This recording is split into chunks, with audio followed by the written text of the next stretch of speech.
It's Sunday, 2nd of October 2016. This is Sylvia Shivamurthy and you're listening to the newspaper reviews on www.athavaneng.com. Let's now look at the paper highlights from today's newspapers.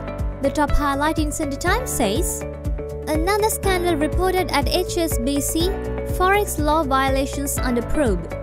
HSBC Sri Lanka allegedly violated exchange control regulations by opening offshore current accounts in its Maldives branch for domestic corporate sector clients who used Sri Lanka government's external commercial borrowing scheme, investigations have shown.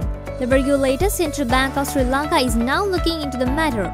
The ECBS was available from January 2013 to December last year. It allowed local companies to borrow outside Sri Lanka up to $30 million or its equivalent value in another foreign currency. These transactions were done via various Sri Lanka-based banks. The highlight in the middle says, human rights activist grilled at airport. Human rights activist Ricky Fernando, on his way for an international seminar in Britain, was questioned at the Bandaranaike International Airport by the intelligence service, a civil rights movement said.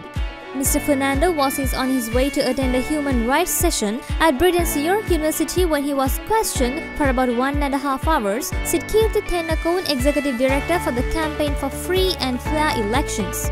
He said Mr. Fernando was released a few minutes before the flight after the intervention of lawyers. Mr. Fernando made representations regarding a human rights campaigner, Balendran Jayakumari, who was arrested for harboring an armed man in Kilinochchi in 2014. And the highlight at the bottom says, amended VAT bill on Tuesday. Finance Minister Ravi Karunanayake will present the value-added tax bill to Parliament on Tuesday. This is the second time the bill is being presented to the House. The Supreme Court ruled in early August that the previous bill presented by the minister to the House did not signify cabinet approval, as is the constitutional requirement, and hence could not be proceeded with. The new bill approved by the Cabinet on September 13 also includes several amendments to the bill previously presented to the House. Let's now move to the paper highlights in Sunday Observer. The main highlight says, PM makes announcement in Auckland. New law to replace PTA. Prime Minister Ranil Wickremesinghe, during discussions with his New Zealand counterpart John Key, implied that the government is ready to discuss the counter-terrorism law in place of the Prevention of Terrorism Act. He made these statements in discussions with the New Zealand Prime Minister in respect of repealing the PTA. The highlight in the middle says, man stabbed to death at temple. The Kurunegala police said a person was stabbed to death during the Community Meditation Board meeting at a Buddhist temple in Atkanda, Kurunegala yesterday. The stabbing, according to the police, occurred after an argument over a land issue.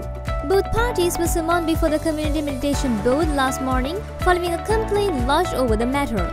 And the highlight at the bottom says, new constitution, draft expected next month. The Steering Committee of the Constitution Assembly is expected to submit a tentative draft of a new constitution by next month. A senior member of the Steering Committee said they have tabled 6 subcommittee reports that delved into the 6 key areas of constitutional reforms: fundamental rights, the judiciary, public finance, law and order, and center-peripheral relations. And now let's move to the paper highlights in Ceylon today.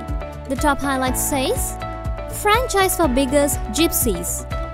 The Elections Commission is looking at ways and means of ensuring that beggars and gypsies are also enabled to exercise their voting rights with effect from 2017. Chairman of the Elections Commission Mahinda Deshapriya said these two groups will be soon included in the new voting register that is being compiled as part of the program to provide voting rights to every citizen in the country. He said the Commission had also made it possible for everyone living in any rented accommodation to also be included in the new voting register for 2016-2017, now being drawn up. The highlight in the middle says, rare sapphire with occlusions found. And the highlight at the bottom says, protecting papillons. Sri Lanka is an island rich in biodiversity.